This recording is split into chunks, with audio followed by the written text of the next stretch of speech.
Hello and welcome to another edition of UFO Video Addicts. Let me give you a preview of what I got coming up in this video. The first is this strange black object moving across the moon's surface.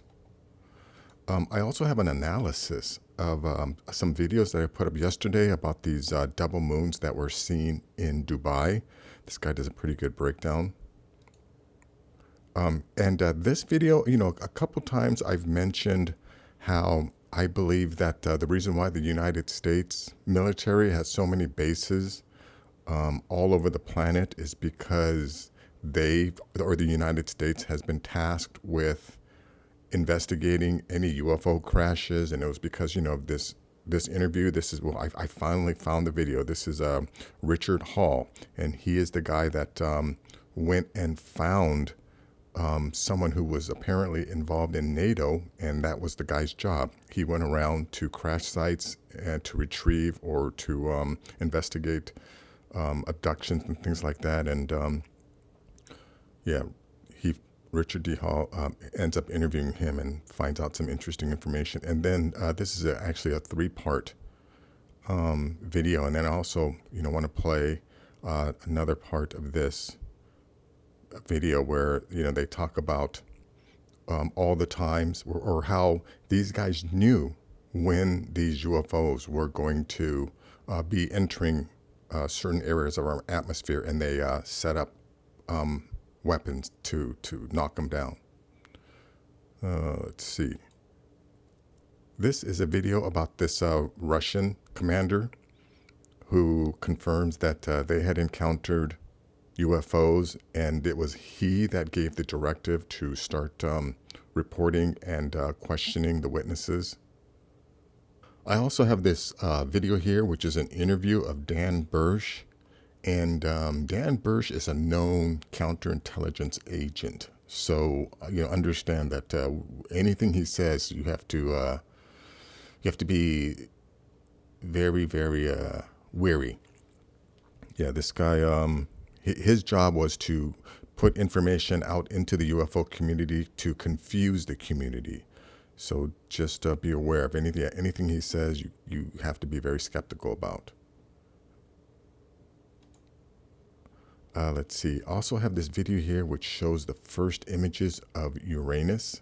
Now, in this video, I don't really know if these are the actual images or if this is just an animation, but supposedly we get the first real images of Uranus, and we do get to see some of its moons. Let's see. Also have this document here, which is from the Black Vault, but it just, it mentions certain UFO encounters that happened in 1989. And then here's just an article about 10 people who claim to have contact with aliens. That was very interesting. And then last is this illustration. These are just some theories of what scientists believe is, like the fabric of reality, what the world that we exist in. So take a look at that. Okay, let me go to this first video here. Now, let's see. Let me go full screen and see. This clip shows a large black shadow moving upwards across the base of the moon towards the center. As the lens zooms in, the tip of the object appears to constantly spiral while the entity continues forward. It is not clear if the triangular black mark is the object itself or a trail of fumes coming from something else. Eventually, the object disappears into space as it finishes crossing the moon and is no longer illuminated by the glow.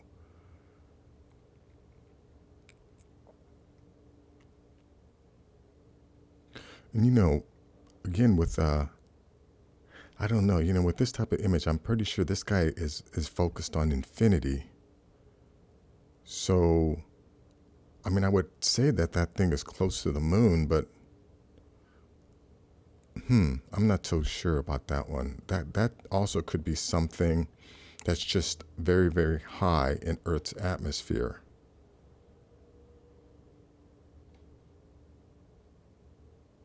And then here's another one.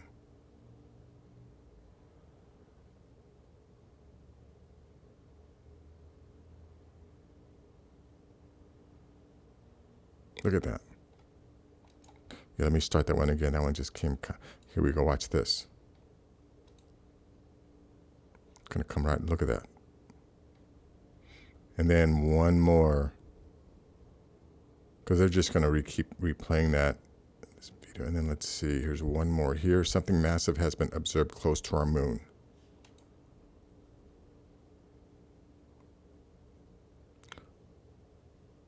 Actually, this is probably a video of something that I've most likely posted before. Yeah, I think it is. Look right over here.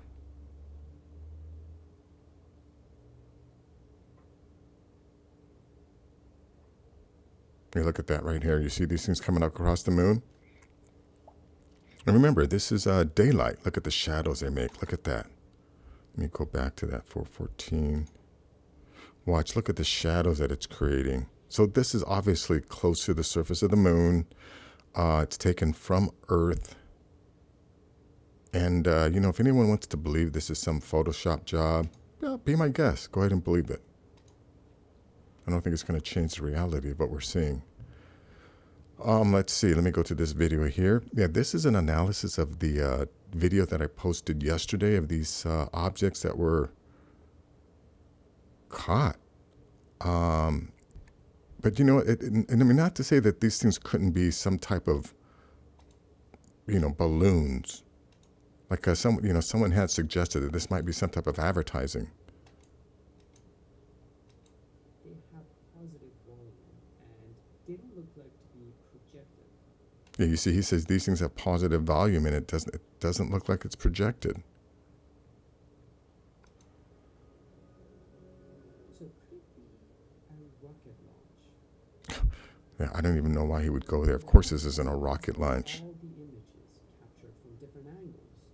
But anyways, yeah, I don't want to play this guy's entire video, but he does a really good breakdown of all these, and it's definitely something in the sky now, you know, whether it's extraterrestrial or something extraordinary, he's not able to determine that. It just could be some balloons in the sky.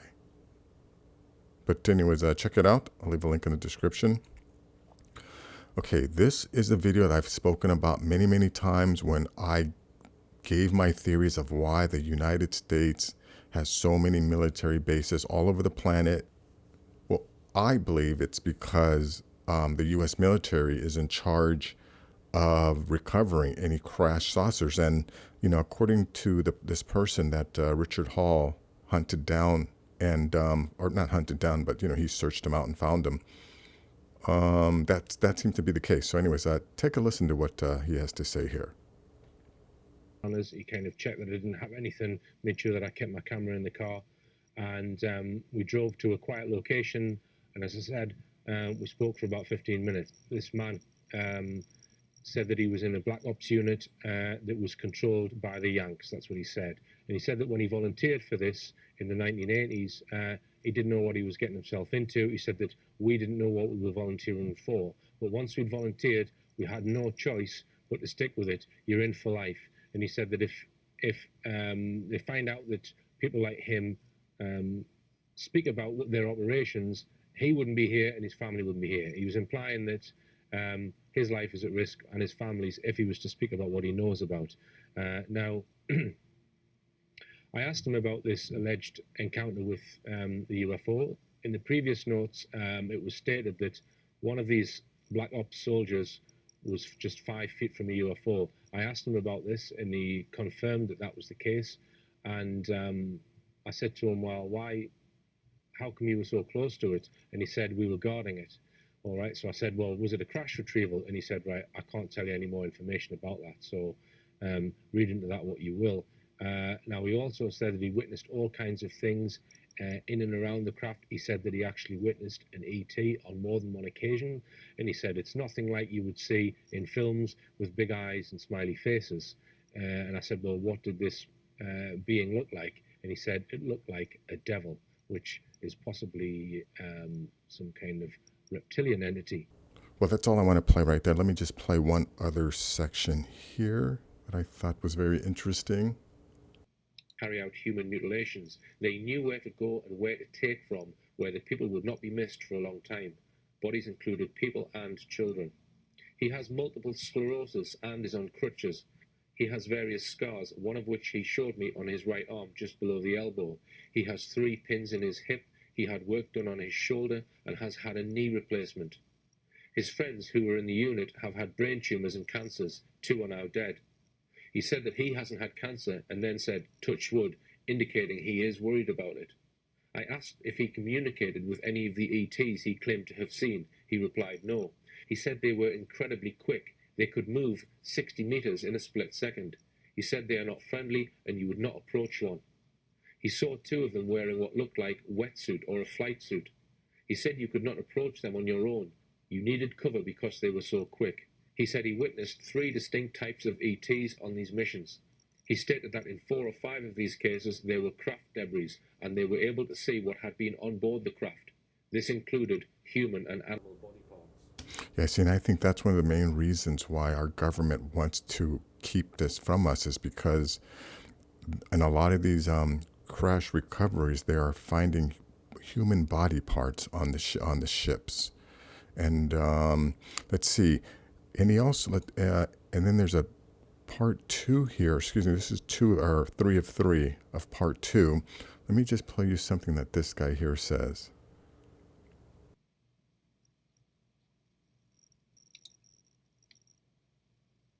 But cut through the same vertebrae joint in the neck. And I mean, I've just think of the Dalby Forest cases. Is he saying then that the US military is running around Dalby Forest or acquiring animals from all different sources? Some of them farm animals. You've got sheep, you've got, well, there was a donkey, there's a fox, a badger, all with the same sort of similar injuries in a pile in Dalby Forest. And the military are doing that deliberately so that someone might just by accident come across them and then tell Tony Dodd, who several years later might just so happen to write about it in his book, and then we might talk about it in an interview just to scare the public to think that that ETs are evil. Is that contrived or what? Yes. Is it not more likely that this is some unexplained phenomenon that is going on in the UK and other parts of the world? I mean, Stephen Gray is postulating that some of these are done by the military, replicating animal mutilations and abductions. And I think to myself, how can the military, I don't think they've got the expertise. I mean, thinking of what Professor Fremont has said, that A, there'd have to be as skilled or more skilled than Professor Tony Fremont, and how many people in the ranks wearing a uniform in the United States Army or the Air Force or even the Navy have got this expertise to replicate what the aliens are doing to animals or human beings. You see, what he's talking about is they found piles of dead animals, and this is in different cases, but the one case that they're talking about here is that they found a bunch of seals that were all decapitated right at the same vertebrae, and he said it was surgical precision, and they're also talking about why is Dr. Greer trying to claim that all the aliens are good aliens, that there are no evil aliens out there, and that all the abductions are being done by the military. This guy's saying no, he doesn't think that the military is going around chopping the heads off of all these animals, dumping them in these far off locations just to make people believe that that the aliens are evil. He's saying no, there's definitely something going on.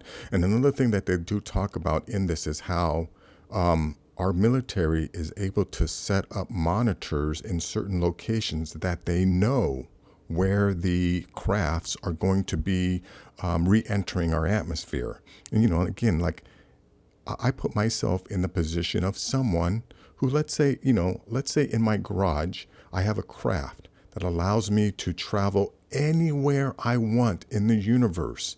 And, I can get into my craft, I can bring up my star map, I can choose a planet, right? And then I can push a button, and in an instant, or let's say it takes me 5 minutes, I go through some wormhole and boom, I end up at this planet. So then, when I reach the planet, right, I'm going to scan the planet, and then I'm going to decide, I'm going to go visit that little spot over there. So now does anyone on the planet know that I'm arriving? Does anyone out of all the gazillions of planets out there, does any person on that planet, did any person on that planet know that I was intending on coming and entering their atmosphere at that particular time? No. So there's no way they could ever set anything up to predict when I'm going to suddenly appear. But if our military is setting up monitors to detect when these ships are coming in, it's because these ships are coming in on a regular basis. And if they're coming in on a regular basis, it means that they live here. It means they have bases and civilizations here. And there's definitely something going on, and there's definitely people that are in positions of power who know it. And I think one of the reasons they don't want to tell us is because, some of them do think that we'll freak out if we find out that they're abducting humans. Yeah, like this guy says, these aliens know who to select, that people that won't be missed, and then they dump them on these islands, desolate islands. But anyways, I'll leave a link to this video. Check it out. Let's see. This is a Russian commander who basically gave the order to start taking reports of UFO witnesses. Check this out. There were more and more such reports. Do you understand? And it is simply impossible to dismiss them. If you can take photos, if it is possible to interview several people immediately after the incident, then it is necessary to do it all according to a certain scheme. And indeed such a directive was issued for the first time in our fleet by me, as the commander on the fleet. I had to meet and my colleagues with this phenomena very much. Since then, they are analyzed and collected. But I also want to say that much earlier they began to be collected and systematized. Yeah, so Russia is, over there, this commander is acknowledging that he is the person that put in the order to start taking reports from UFO witnesses, because it was happening and they could not ignore it. Anyways, check out that video. Let's see. This is a video of Dan Bursch. It's about an hour long. And like I said, Dan Bursch is a known counterintelligence agent. His job was to put out information in the UFO community to dilute, the data or the facts or the information, the evidence. His job was to muddy the waters, I guess is the best way to say it. But so some of the things he says is going to be true. Some of it may be half true. And then, others, it's just a complete lie. And anytime you're listening to anything he says, you just have to understand that. But I still think it's, it's relevant. He's definitely a figure, I don't know if he's an important figure, but he's definitely a notorious figure within the UFO community.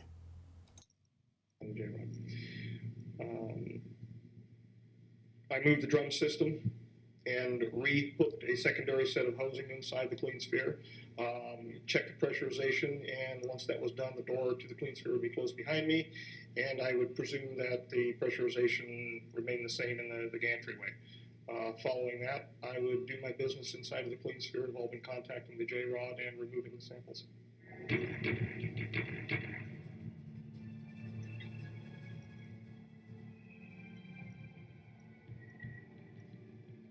My original feeling was I was looking at a giant insect. It's the best I can just off the cuff. It looked like a giant insect, being dark. By the way, this photo here, I have been told is a real photo. People have analyzed it, and they've determined that this is not a Photoshop job. This was in, I think, Popular Mechanics magazine. Yeah, and at that time, no no one in the public sphere, and I don't even think in the professional sphere, had the ability to create something like this. So, yeah, from my understanding, this is a real photo. Hunched in a corner, very insectoid in appearance. It almost looked like it had an exoskeleton. I felt afraid inside because I was always told that monsters weren't real. Look at the skin on it. And now I find out they are, but they live in the heart of men. Again, back when that photo came out, people It was fear, couldn't do that. They were excitement, forced to do things like that. complete astonishment. Because honestly, I thought we were dealing with some sort of monkey. Something like an old world ape or the like, but indeed it wasn't. That's what my feeling was. This, I'm not going to lay on and talk about how intellectual I was at the time about it. It scared the hell out of me.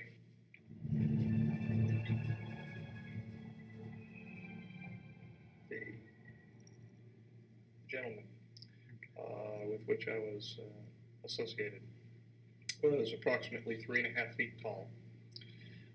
He had a dark brown appearance, very ruddy appearance to his skin. He was in a highly pressurized clean sphere. He exuded glycoprotein-like material through pores on his skin, which was associated with the neuritis, the neuropathy that we were dealing. 3.5 feet, large head in comparison to torso. So the ratio of the cranial to the torso area would be larger than in what we would call a modern human being. Large, bulbous black eyes. The whites of the eyes had been selected out. So it looked like large people, basically. When you look into his eyes, you feel like you're going to fall into his eyes forever. Yeah, you see, look at this photo. Look at the texture on his skin. Now, like, if I'm not mistaken, this photo came out either in the late 60s or early 70s, but way before Photoshop ever came out. And yeah, they didn't have the ability to render anything like this. But anyways, this is an hour-long interview. Definitely check it out.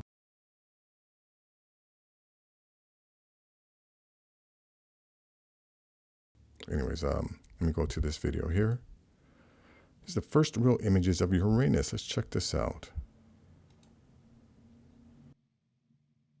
And to the astonishment of everyone, Voyager 2 never stopped and continued flying unharmed. The technical breakdowns were within limits. It took 9 years until the space probe finally reached the ice giant. At a distance of 81,500 kilometers, Voyager 2 then took its pictures and sent them to Earth. The moons of Uranus. During its mission, the spacecraft has so far been able to discover and photograph 10 unknown moons of the planet. The 17 known moons have now become 27 known satellites. Miranda, also known as Uranus 5, was not discovered by the spacecraft, but Voyager 2 provided us with amazing and detailed images of the moon. The moon is the smallest of the 5 large inner satellites of the planet and has a unique surface structure. Consisting of canyons, mountain ranges, and craters, we see here an incomparable moon. For the orbit and the rotation, Miranda needs about 34 hours. You know, that's what's hilarious is when you look at these photos, right? All these photos, all of these heavenly bodies, every single one of them is a globe. So I wonder what, like when people who believe that the earth is flat, they see the moon. I mean, do they think that they're looking at a fake moon, or they see Mars? And you can even see Saturn and Jupiter through a telescope. And all of those planetary bodies are globes. So do they think that, right, every single planet in our solar system is a globe, but then you have Earth, it's flat? I mean, that just makes no sense. But anyways, let me go to this document here. Check out this. Let me see if I can blow this up here. Leading Soviet newspapers and journals have recently begun publishing an increasing number of articles and news reports on sightings of unidentified flying object, UFOs, in various areas of the Soviet Union. A permanent center for the study of UFOs has been established in Moscow to conduct research and support the investigation of reported sightings. Now, let me see if I can go back down to where this guy talks about. Here, some of the scientists have concluded that the object that crashed into Hill 611 was an extraterrestrial space vehicle constructed by highly intelligent beings. Doctor of Chemical Sciences V. Vistolsky stated that, without doubt, this is evidence of a high technology and it is not anything of a natural or terrestrial origin. He cited the fact that the remnants of fine mesh included bits of thin thread with a diameter of only 17 microns, and that these threads in turn were composed of even thinner strands twisted into braids. Extremely thin gold wires were discovered intertwined in the finest threads, evidence of an intricate technology beyond the present capabilities of terrestrial science, according to Vostotsky.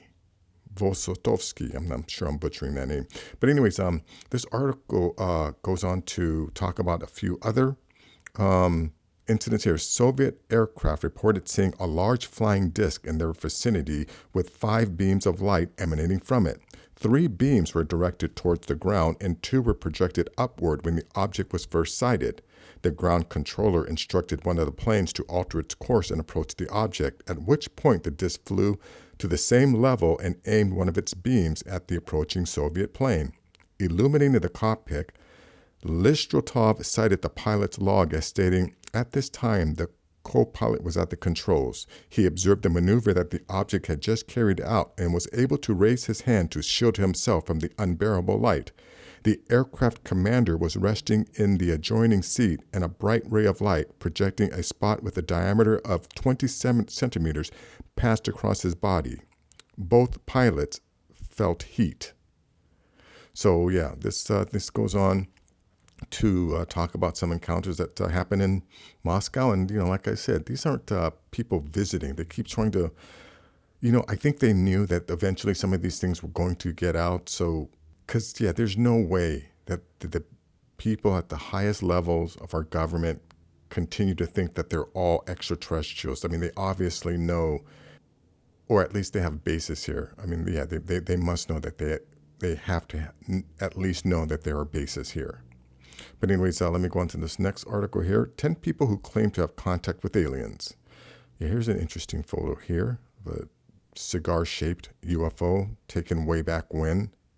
Way back when anyone had the ability to do, photo manipulation. At least that was this good.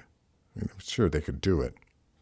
But anyways, here's 10. Billy Meyer talks about George Adamski, Travis Walton, Elizabeth Clarer. I don't think I've ever heard of her, actually. Marius DeWild. I've never heard of that one. Antonio Villalobos. I've heard of that one. Maurice Moss. I don't think I've ever heard of Charles. Some of these I've never heard of. But anyways, link will be in the description. You want to check that out. And then last here is this illustration of what the fabric of reality, or some possibilities of the fabric of reality. And I thought it include this, because in the Project Serpo, one of them talks about how our universe is constructed, and a schematic, a side view schematic of our universe according to the Pleiadian aliens. And the sizes that they talk about are just amazing, just incredibly amazing. But anyways, check out this. If space and time are not fundamental, then what is? Theoretical physics are exploring several possible answers. One clue: quantum effects in the gravitational field of a black hole cause it to radiate energy as if it were hot, implying a deep connection between quantum theory, gravity, and thermodynamics. I have no idea what any of that means. Gravity as thermodynamics. The equations of gravity can actually be derived from thermodynamics without reference to space-time curvature. Okay, yes, I can read all that, but I have absolutely no idea. My brain cannot grasp what the hell they are implying here, like the loop, quantum gravity. The universe is a network of intersecting quantum threads, each of which carries quantum information about the size and shape of nearby space. A quantum thread, imaginary surface, intersection. Imagine drawing a closed surface anywhere in the network. Its volume is determined by the intersection it encloses, its area by the number of threads that pierce it. That's on a blah blah blah blah blah blah blah blah blah blah blah blah. That's that. I mean, that I read it, but my brain just blah blah blah blah blah blah. Anyways, that is going to be it for this. I'm sure there are some people who can understand this, but this is definitely way above my head, my understanding. But it's here. I'm going to read this stuff, and I'm going to try and see if I can digest some of this stuff or figure it out. But anyways, that's going to be it for this video. If you like things like this, please give this video a thumbs up. Please share this video. And if you're new to the channel, please subscribe. I'll have more things like this. Take care.